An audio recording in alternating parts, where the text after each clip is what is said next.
the same page, maybe turn the page after the 3-game losing streak. Roethlisberger not shying away from the criticism he himself has taken. There's a lot of people out there saying that you're done, it's over for you right now. I know you stay away from that type of social media stuff. Is that motivating to you when that stuff comes out and they talk about you in that regards? I don't blame them. When you play like poo, you should get talked about like that. And so, I need to play better. So if I'm not giving them a reason to talk good, then I'm giving them a reason to talk bad. So that's all on me. I need to play better. We apologize for that kind of language. I mean, that was off the charts. We got our NFL analyst, Marcus Spears, joining us. He would never say a word like that. All right, Marcus, so it's late December. Seems like you are who you are at this point. The Steelers' O-line, bad run block, bad pass block. Are the Steelers a fixable team at this point? No, Dave, and it hurts me to say it, but no, like we're in week 16 and we see this team and their deficiencies and lack of offensive explosiveness catching up with them.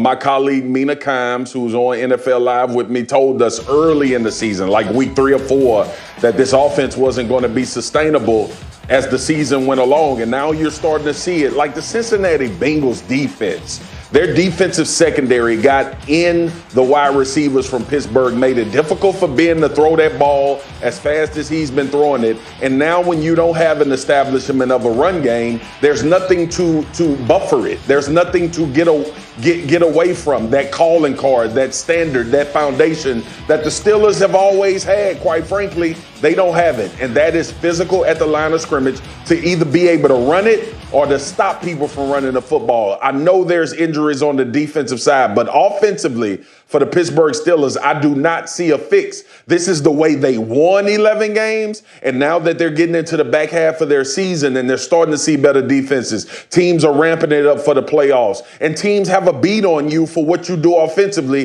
They can't seem to find a way out, and that's problematic. Yeah, I mean, the record looks nice, but, I mean, what have you done for me lately? Steelers have been held under 20 points in 4 straight games. Dave. What? Hey, man, don't just gloss over this jacket. I put this jacket on today for now. the people. Don't just gloss over it. Can you tell me a little bit more about the jacket? Christmas Eve. All right. Velvet?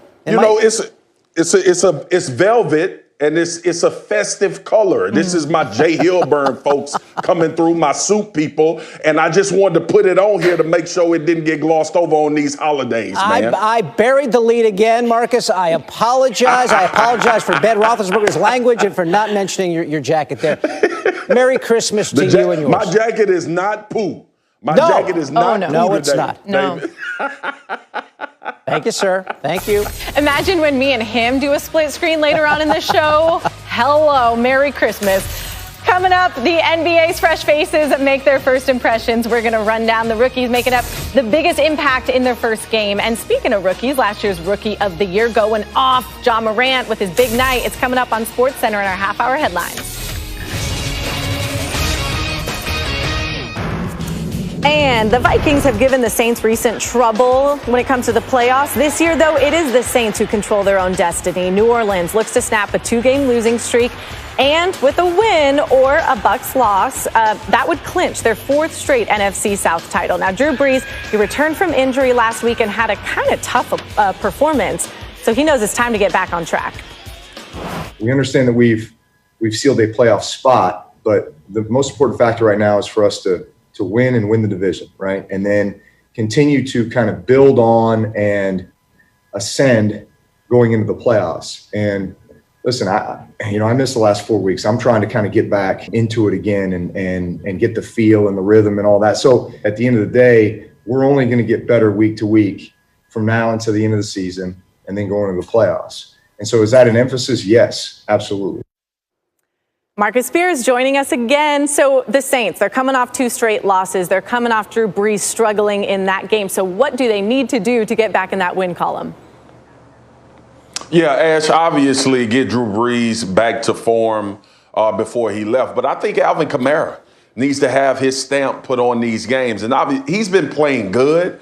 But we were talking about Alvin Kamara in the MVP conversation earlier this year. So when you look at this offense without Michael Thomas He was the catalyst. He was the guy that would get the check downs. He was the guy in the screen game. He was the guy they would line up outside at wide receiver to create one-on-ones. And I think the Saints need to get back to that. Obviously, there are other things that need to take place, like Drew getting his feet back wet, getting healthy, figuring out the rhythm and the routine of this offense. You lose that. 4 weeks is a long time for a starting quarterback to be out. And then they play the Chiefs when he gets back. They only lose by 3. So there are things to build off. But when you look at what this team needs to do, Drew said it best. We need to have momentum going into the playoffs. And in order to do so, that's getting your stars the ball often and early. And that's Alvin Kamara for me.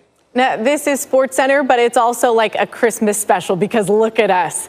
The look green, at you. the Look red. at you. Yes. Look at us. Mr. and Mrs. Claus here on SportsCenter. Swagging out today. We are swagging out today, Ash Brew. I love it. We wish you a Merry Christmas. Have a wonderful, wonderful Christmas. Thank you so much, my friend. All right.